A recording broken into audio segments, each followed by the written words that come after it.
Algorators, happy Thursday. Today is January 29th, 2026, and I want to welcome you back to Celebrity Court of Public Opinion. Tonight's episode is titled Pipes, Protection Orders, Property, and Prize Fights. Yes, you heard me correctly. Pipes, Protection Orders, Property, and Prize Fight. But guess what? Before we get started, I have a huge announcement to share with everybody. Make sure you turn on your announcements. The announcement is the show is moving its day, but not its time. It's moving one of its day, but not its time. The show starting on next week will meet on Monday and Thursdays. That's Monday and Thursdays at 9:30.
We're going to try this one more time.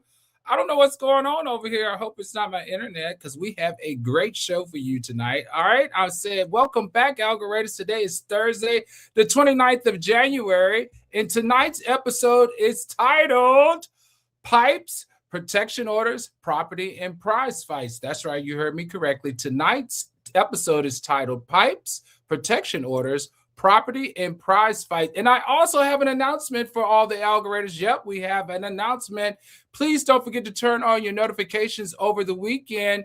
The show will be showing on a new day. We have 2 new days, or actually 2 new different days, or no, 1 new day, 1 same day. So the show will be on Mondays and Thursdays now at 9:30 p.m. Eastern, starting on Monday. That shows will now be on Monday and Thursday instead of Tuesday and Thursday because I have to teach an MBA course in management and marketing at the university. I've been tapped to teach an MBA course, and the class runs from 5 to 10 p.m.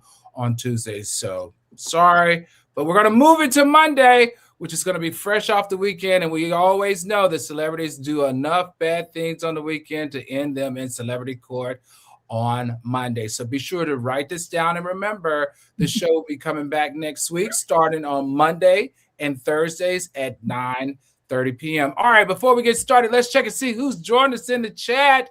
Lionel Seiler, welcome back to Celebrity Court. Donna 5387, welcome back. Patty Green, always good to see your name, Patty Green. Welcome back to Celebrity Court. Pisces Unicorn, all right, Pisces Unicorn made it. Welcome back. Sandra McGee, good evening, all. Welcome back. Sexy Brain TV, I just love that name right there. Welcome back. Brenda K, welcome back. JP Mills, welcome back. Wouldn't be the same without you. Nisha Phillips, love to see that name when we sign on. Brian and Simone Adams, wouldn't be the same without you. Essie Stone, welcome back. New York Marie, good to have you. Caramel 1977 Cancer, always good. Happy Friday Eve. Yep, you taught me that. Welcome, Miss Jean. All right, Miss Jean, if you're new, welcome. I'm not used to seeing that name in here. Leandra, glad you could join us tonight. Miss Star Love, that seems new to me, but if not, welcome back. Who else do we have here? Deliria Washington. All right, Deliria, you made it. Thank you for coming back. Welcome back. And who else? I think that is everybody. Dominic Starr, you and those emojis. crack me up. AJ Early, welcome, welcome, welcome, welcome, welcome, welcome. Everybody, Sylvia, all of you, welcome, welcome, welcome. All right, guys, tonight on Celebrity Court of Public Opinion, the headlines are violent. The receipts, though, are legal, and the culture is about to put everybody on stand. Tonight, we have a New York nightlife king gets arrested over an alleged bedroom attack with a metal pipe. Also, Supa Cent's husband faces domestic violence and child endangerment charges, and the internet wants answers because the court hasn't given us any. Kenan Thomas, yep, you know, one of our favorite Saturday Night Live characters, gets hit with a $34,000 lease lawsuit. But guess what? He says he never even got the keys. And rounding out the night, we have a boxing superstar, Tank Davis, is arrested after a 2-week search, facing charges that could knock out his career before the next bell. Now, remember, like I shared before, this is not criminal court. This is the court of public opinion. I'm here because I bring the facts. My attorneys will bring the law, and you, the viewers and the algorithms, you're the jury, and you will decide who's guilty or not guilty in the court of public opinion. Court is now officially in session. And before we get started, let me introduce our legal beagles that'll be joining us tonight: Sean Carter, Shatan Turner, and Jason White. Counselors, welcome back to Celebrity Court. Glad to be here, Your Honor. We're all happy to be here. Live and in color. Friday Eve. All right, once again, I just want to give you a quick reminder. Everyone is presumed innocent. We're discussing allegation, charges, and civil claims. We are not issuing real verdicts, but guess what? You, the jury, will. All right, first up, we have a nightlife in New York, nightlife royalty, Richie Akiva, known for clubs like Butter and Reynolds, was arrested after a shocking allegation. Police say he and another man entered a Soho residence, and a victim claims he was attacked in bed with a metal pipe, suffering serious injuries. Reports also include an allegation the victim was pressured into transferring money. Now, Akiva has denied the assault allegations, but what it looks like doesn't look good. Now, algorithms, for you to know, this is criminal for sure, criminal territory. We have burglary is one thing. We have assault allegations as the second. Now, if an object is used in an attack, that can even elevate the charges and potential sentencing exposure, depending on the status. I'm going to throw to you first, Attorney Carter. Talk to me first about the burglary. Give me burglary 101 as it relates to lawyers. What must prosecutors prove when it comes to how he got into the house as it relates to entry, intent, and what makes it a burglary versus trespassing? All right. So the first thing is burglary is that you got to break in. All right. If he had a key, all right, or someone just lets you in, all right, that's not burglary. So it appears that what the prosecution is alleging here is that somehow they broke into the place. Second thing is the difference between trespass and burglary is when you get into the place, you have an intent to commit a crime. And the crime here is assault, right? Aggravated assault with a pipe. And extortion, or I guess theft, what would you call that? Strong arm robbery, where basically they're also saying robbery, where they basically made him cash app some money to him. And as a result, here's the problem, is that it's very difficult to argue that, you were supposed to be in a place when you bring your henchman with you. Everybody coming to place need to be a little bit under 6 foot 12 feet tall and 400 pounds. And apparently, Vita, Akita, whatever his name is, brought with him some muscle and a pipe. And I think that's too much. Right? You bring one or the other, but that's too much. Yeah. Oh, this is interesting. Okay, so I'm getting a message that I am freezing. Am I still freezing? Am I okay? Drop down in the chat, guys. Let me know what we're doing. Now. You're thawing out. It's okay. Yep. All right, cool. All right, everybody, be sure to turn your phone on mute. All right, let's go to you, Attorney Turner. We found out what burglary is. Okay, let's say if the allegation includes a pipe and serious injury, though, because I mean, this whole thing about a pipe and being beat just sounds like really bad. How does the state typically charge? Is that an aggravated assault? Is that a weapon? Is it attempted murder? What could it possibly be given the circumstances that we know? I mean, there's a lot of things it could possibly be. Like whenever I hear pipe, my mind went into a totally different direction. So I'm glad there was no piping happening. In this case, there was a metal pipe that was used as a weapon, and absolutely it's aggravated assault.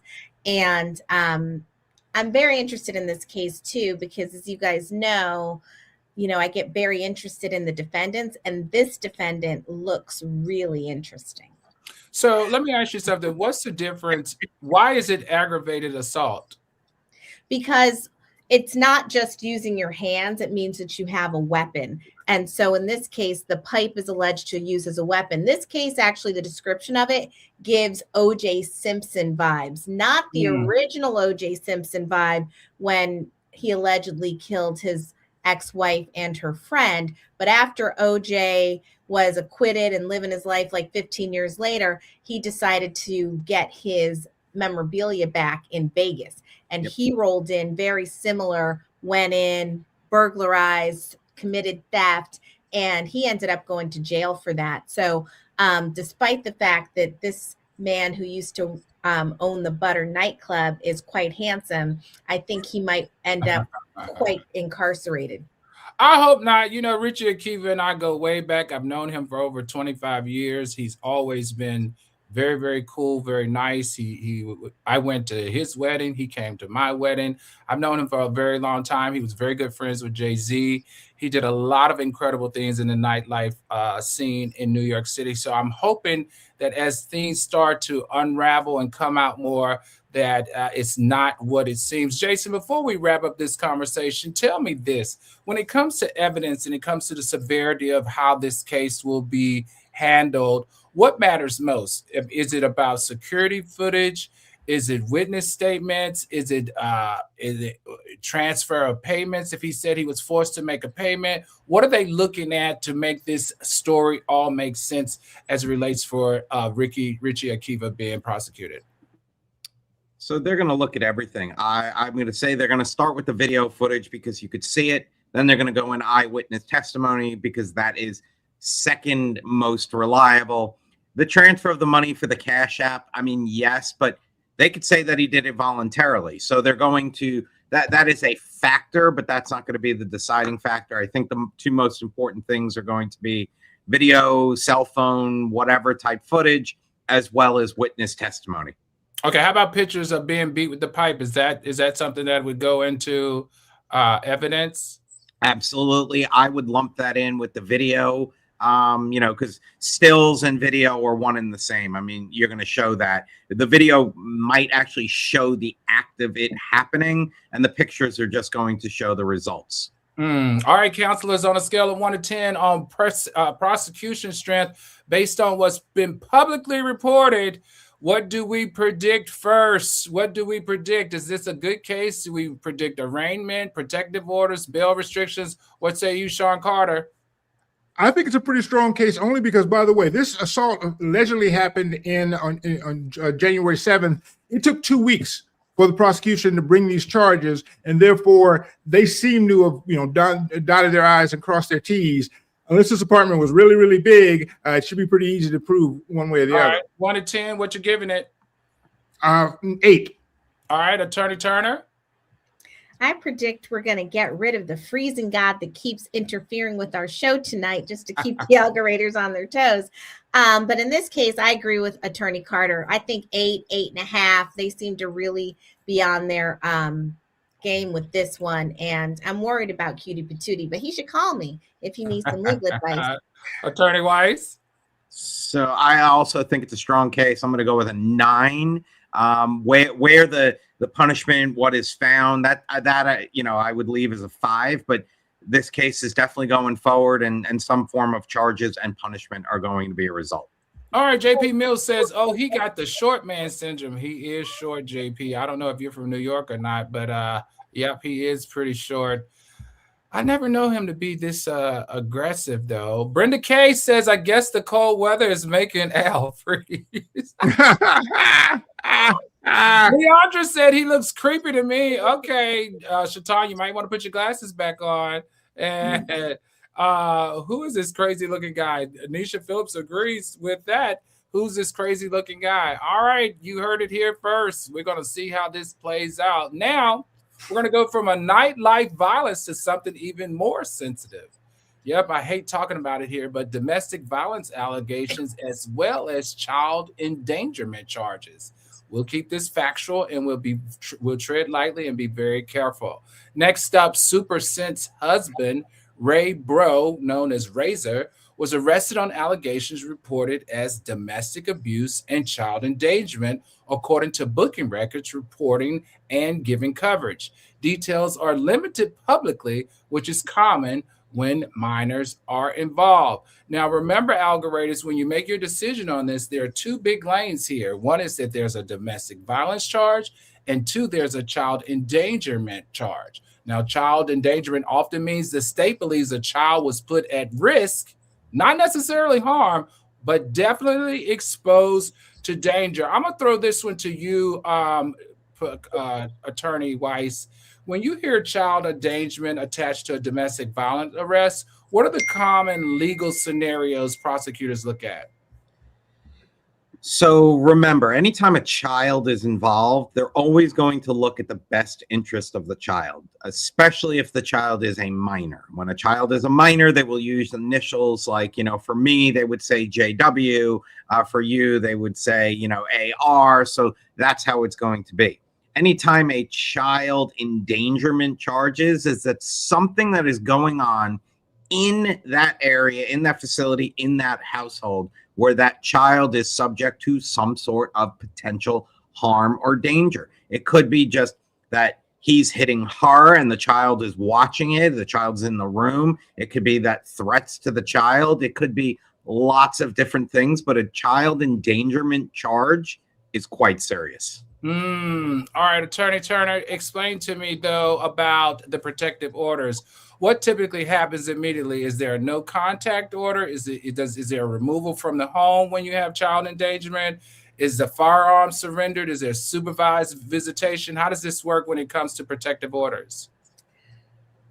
So there's a lot to unpack because the order itself is what triggers all of the things that you mentioned. So once there's a domestic violence situation, whether there's actual injury or threat of injury, it has to be credible that there will be an injury. Then you can seek a protective order against the person who is the perpetrator. And conditions of that protective order can be temporary custody, can be exchanging shared custody in terms of monitored exchanges. You can have a surrender of firearms if there are firearms available to them.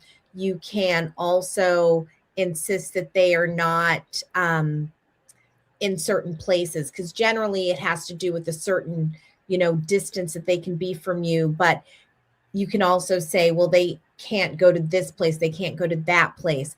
You can have an organized time with the police when they come to the house to get their things if they used to live there. So the protective order is designed to protect the victim of the crime and to ensure that they no longer have to be afraid for their safety. Okay, Sean Carter, I want to take this to you really quickly. I want you to tell us exactly what happened here, but I also want you to share for the public, why are details often sealed and limited when minors are involved, and what should fans not assume from the silence? I'll take these in order. As far as what happened here, we have to remember this couple has a very, very tumultuous relationship. 2 years ago on Christmas, December, he gave her apparently a two-piece for dinner, or 2 or 3 carrots of fish. And I found it kind of interesting because they fought this out on Instagram. So she went on Instagram and said, hey, drag me on the highway, snatch my glasses off. He then makes his own Instagram video and says, look, I dodged a bullet. I'm not going to marry this crazy woman. And then she said, I should have dodged some of those licks. And by the way, I'm quoting her on the gram. But they decided to get married anyway, and now they have these problems. Now, the reason that we keep these silent, like Jason said, is if you don't want to get the kids involved with this, let's say it was some horrific type of abuse. You certainly don't want the kids' privacy to be out there, that somebody touched them, et cetera, or beat them. Now, we should not assume that that's the case here. And because of what I just gave you as their history, we should be pretty sure, we can guess that it's probably a dispute between the two of them, and that the kids are in danger because one of them saw it. By the way, the youngest boy, the boy is only 18 months. So it's probably not him who witnessed this, but there's a 6-year-old girl, a daughter, which I think, is really probably the concern here. And they're fighting in front of the kids. The bottom line, obviously, is that you're not supposed to fight in front of the kids. If you're going to be slapping each other, you take that in the bedroom and maybe make it fun, do some fun stuff. But don't be slapping people in the living room. All right, that's bedroom stuff. Trust me. All right, you know what? Okay, JP Mills says, so is Supa Cent the victim? Brenda K says, Supa Cent, please use some sense and get out ASAP. Leandra says, I need more details on this one. That's interesting. Caramel 1977, Cancer says, they don't have children together. Nichelle Phillips says, some women be so desperate for a man, they'll put up with anything, but enough is enough here. And let's see, Sugar Bell says, he just came on. You didn't miss much. Okay, I don't know. It's Al's. Oh, what is Al's Wi-Fi doing? Yeah. My Wi-Fi has a mind of its own, but we're going to push on through. I promise you we're going to push on through. And JP Mills, Supa Cent's crazy for marrying that guy. He was beating her before the wedding. That is what we heard. That is what we heard. All right, counselors, well, based on the charges alone, what's the most likely, what's the strength of this case on a scale of 1 to 10? And are we looking at a protective order hearing? Do we look at bond condition? Is there a plea negotiation track? Counselor Weiss, what say you? So because there is this child endangerment charge, this is a strong one. I'd say this is also a 9.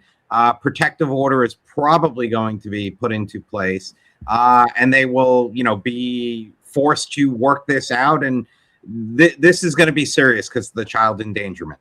Okay, Attorney Turner. Yeah, I think we can definitely assume, as Attorney Rice indicated, that there's going to be a state's interest in this because of the child endangerment. The part that makes me question the ultimate strength is whether she'll continue to be cooperative, because sometimes the victim in domestic violence cases decide they don't want to pursue it, which then weakens the case for the state. And so I know initially she denied that this occurred, and I think this is complicated. It's her family, it's her husband. People are saying she should get out and suggest that it's easy, and it's not always easy. But I do hope that she finds the strength and she makes the decision that's in the best interest of she and her kids. All right, Attorney Carter. Yeah, I think Attorney Turner really nailed it here. All this case is going to depend upon what Supa Cent decides what she wants to do. She wants to keep her family together, then it might end up going away or mostly going away. The child endangerment part is the thing where the DA or the prosecution really could, make a move here. But if she says, "Hey, this didn't happen," or "I hit him first," or whatever it is, then it probably go away.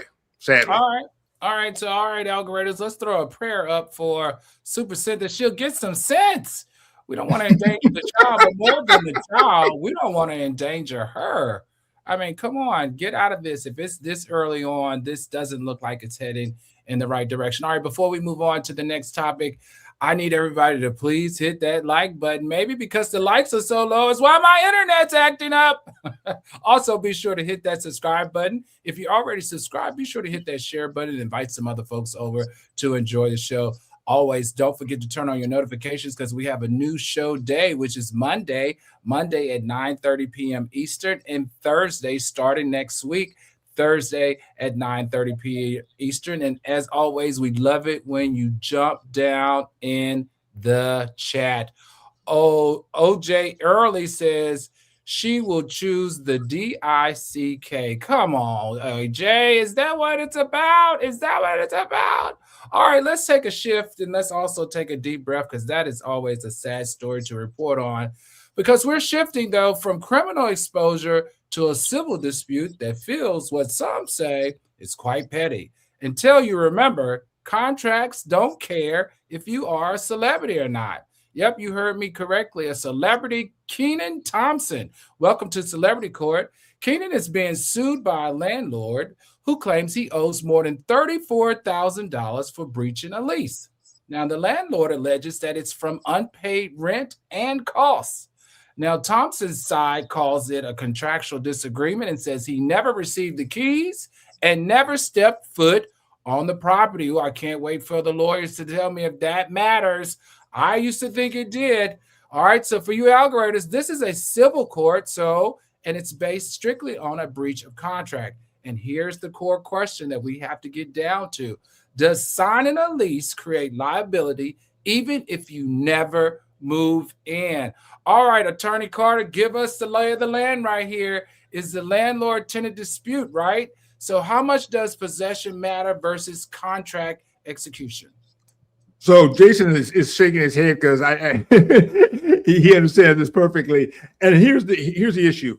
You are responsible for the lease when you sign it. All right. Signing is what makes you contractually obligated. Now, on the other hand, the landlord can't keep you from the property forever. It's, you have to have some constructive possession of it. Kenan is claiming that he never got the keys.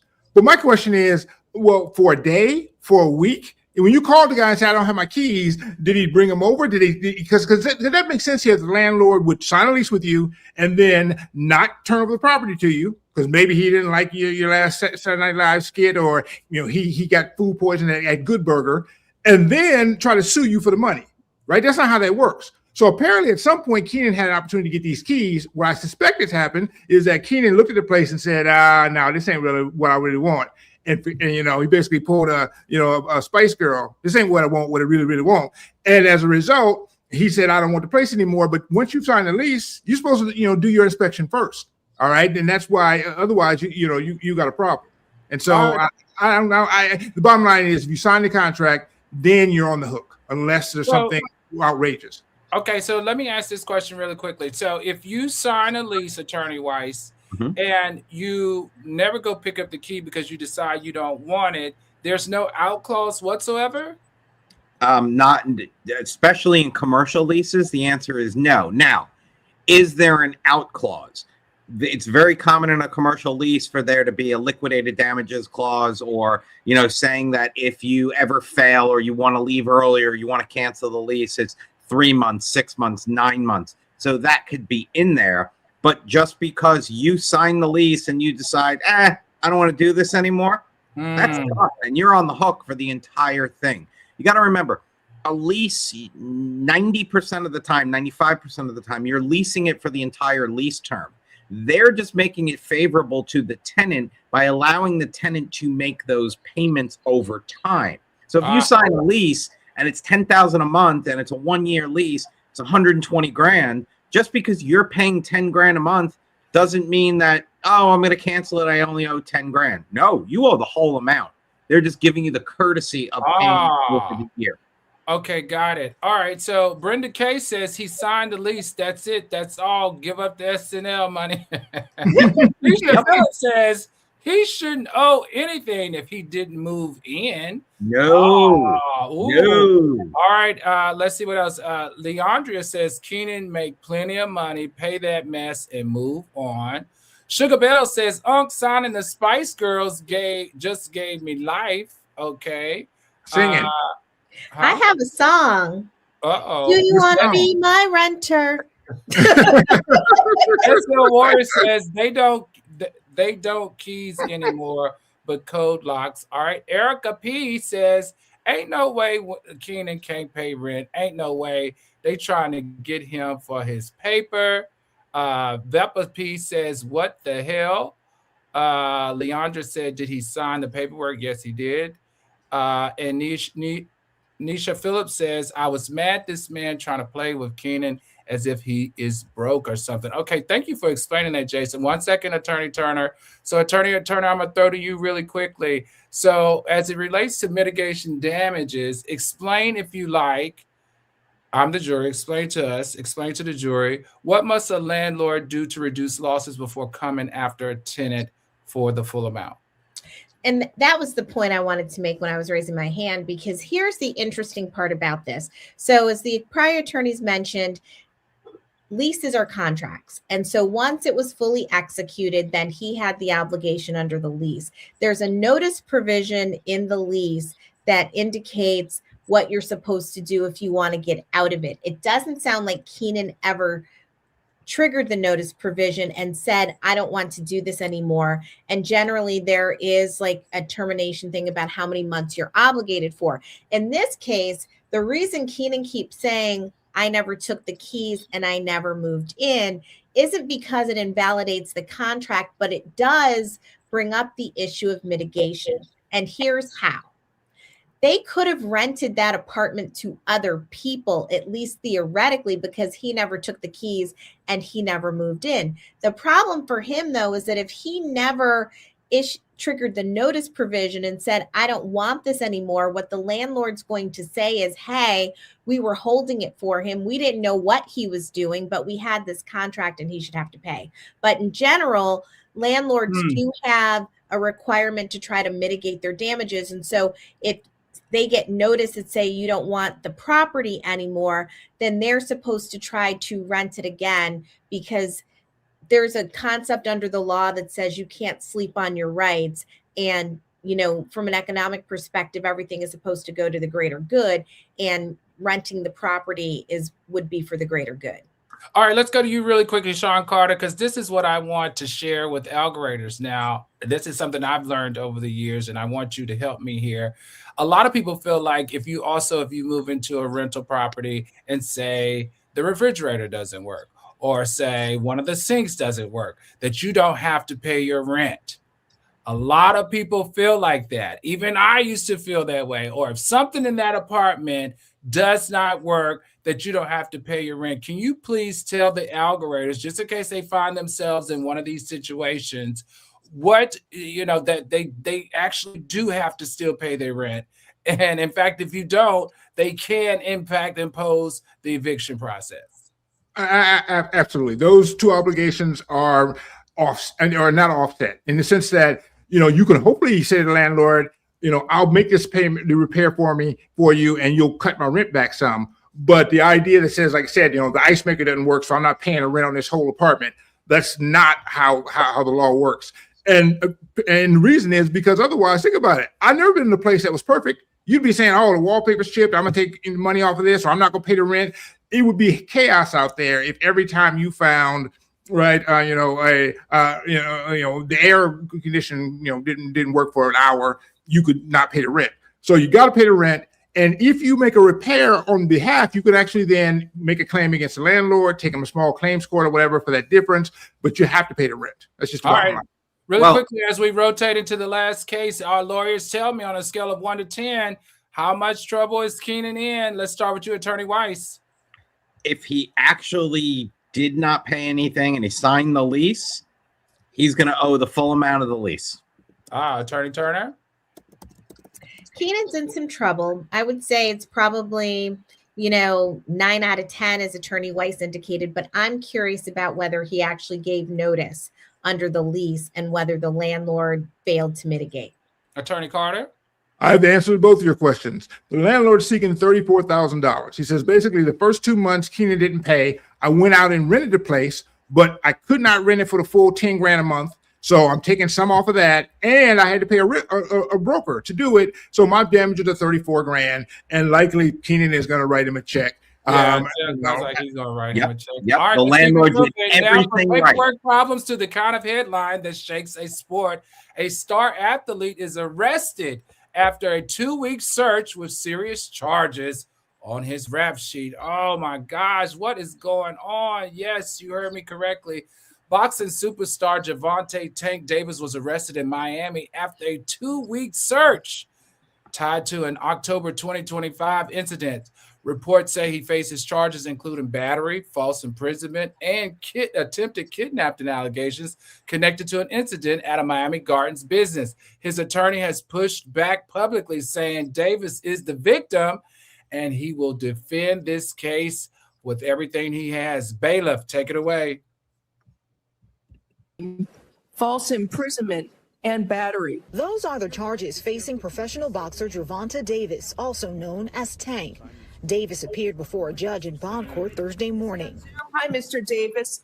Good morning, sir. He was arrested by U.S. Marshals and Miami Gardens police Wednesday on charges stemming from an alleged incident at a gentleman's club last year. All right, Attorney Carter, help me understand what's going on here. This is talking about there's false imprisonment. That's an unlawful restraint, right? Attempted kidnapping. Who did he try to kidnap? The stripper? Mm-hmm. What's going on? Tell us what's the deal here. What's the rap sheet saying? All right. So the bottom line is this. All right. Tyke, not Tank. All right. The man's 5'5". Tyke Davis went to the strip club to get his woman, and she was in the VIP room serving drinks. That's what it says in the report. He drags her out by the neck, takes her into the back room. That becomes, all right, the false imprisonment. So first the assault with the battery is grabbing her, right? Second was taking her to the back room. And then at some point he decides, hey, I can't just do whatever I'm gonna do back in the back room. I'm gonna take her out to the parking lot. That was the kidnapping part. It turned out that to kidnap someone, you don't need to take them to another state. If you move them just a few feet, and in Florida, Jason knows it's better than me, we should let him do this. It's called the Faison rule. Because somebody named Faison had a woman and was going to rob her in an office and moved her from the front window where people could see to the back room, 20 feet. And they said that's kidnapping. Yep. And as a result, from now on, if you move anybody, all right, in the purpose and by the way, you have to do it for a strategic purpose, right? To get them out of the way or to be able to assault them or whatever. But if you move them even a few feet, you can get kidnapping, and kidnapping is serious. That's Diddy time. All right, now Sugar Bell says Gervonta likes to hit women. This we know. I believe he did it. Janali, is that Janali? I'm not sure. Gina Lee. Based on that video, he looks like he was hit before he got in jail. All right, Jason, this is in your neighborhood. When U.S. Marshals get involved in locating someone, what does that usually sign? For me, that don't sound good. That look like some more charges are going to be on the way. Yeah. I mean, the U.S. Marshals, if there's a warrant out and they feel that the person is a danger, they go out and get them. Remember, if there's just a warrant out because someone didn't show up to court or do something, 9 times out of 10, they're not issuing anybody to go out and do anything. Remember, you'll get picked up at the airport or you'll get picked up when you rent a car. But if they sent U.S. Marshals out, this is serious, and it has to do with what he does for a living. He's a fighter. He uses his fists. Kidnapping, and they must have felt that he still posed a serious threat and a danger. And I'll tell you this, the judge, Mindy Glazer, who is the judge on that, she don't mess around. And he's going to have some problems. All right. Okay, counselors, really quickly, because we're cutting for time. Based on what we know, based on what's reported, what's the most likely immediate court action now that he has been detained on a scale of 1 to 10? What does this look like for Tank? Attorney Carter? I don't know that judge, but I think that she's going to marry Tank because she let him out today on $16,000 bail after they had to go get him. So she apparently is a Tank fan. She like a little man. So she can put him in her pocket. All right, Attorney Turner. Yeah. I hope that the judge wasn't persuaded by the bruises on his face because he's not very handsome. But no, his future does not look bright. And I think he's got some real problems. All right, Attorney Weiss. Yeah, I mean, the fact that they sent the marshals out to get him, he's got some problems. And it's very surprising that $16,000 bond, he's out. So something's going on here. All right, our jury. All right, algoritmers, you heard it from our legal beagles. It's that time, though. This is a part of the show where you decide who's guilty and who's not guilty in this celebrity court of public opinion. This is where you run the courtroom. So in the chat, get ready. In the chat, we're going to cast case by case, type guilty or not guilty. Remember, guilty in the court of public opinion rules. We don't move on until we have 3 guilties or we have 3 not guilty votes. All right, first up, case number 1. Richie Akiva, is he guilty or not guilty for beating that man with a pipe unsolicited? Drop down in the chat. Is he guilty or not guilty for beating that man with the pipe unsolicited? Jump down in the chat. Is he guilty or not guilty? Is Richie Akiva guilty or not guilty? New York Marie says guilty. Sugar Bell says guilty. And SL Warrior says guilty. All right, we're going to find Richie Akiva guilty. Guilty in the celebrity court of public opinion. Next up, we have Rayzor. Rayzor, guilty in the public opinion or not guilty? Is Rayzor guilty or not guilty of beating that lady up? Drop down in the chat, as well as not kidnapping her, but child endangerment. Drop down in the chat, guilty or not guilty? Sylvia says guilty. Essie Stone says guilty. Brenda K says guilty. All right, Rayzor, we find you guilty here in Celebrity Court of Public Opinion. Next up, Kenan. Is Kenan guilty or not guilty of being cheap? Kenan, is he guilty or not guilty of being cheap? Drop down in the chat. Is he guilty? Is Kenan guilty or not guilty? All right, Brenda K says guilty. Esther Stone says guilty. Leandra says guilty. And Sugar Bell says guilty. We have 4 guilties. Kenan, you found guilty in the court of celebrity court of public opinion for being cheap. Last but not least, Tank, poor Tank. Is Tank guilty or not guilty for beating up that lady, that stripper lady, and kidnapping her? Drop down in the chat. Is he guilty? Caramel says guilty. Guilty as a takeout, a knockout. All right, that's one. New York Marie's just laughing. Sugar Bell says guilty. New York Marie. All right, Leandra says all guilty. Marie, all right, that's a worry, guilty. Tank, sorry, buddy. In the celebrity court of public opinion, you are found guilty. Guilty as charged. Unfortunately, no one escaped the gavel tonight. All 4 cases, Richie Akiva, Rayzor, Kenan, and Tank Davis, you've all been found guilty. Guilty in celebrity court of public opinion. All right, counselors, thank you for your job. And judge, and jury, thank you for your votes. Tonight, we learned something really simple. Number one, my internet has a mind of its own. Number 2, jealousy can become a felony when you cross a threshold you don't belong in. We also learned that family conflicts get darker when the law says a child was put at risk. We also learned from our lease expert that a lease is a promise until a judge describes who broke it and what it costs. And don't forget, in sports, your next opponent might not be in the ring. It might be this docket.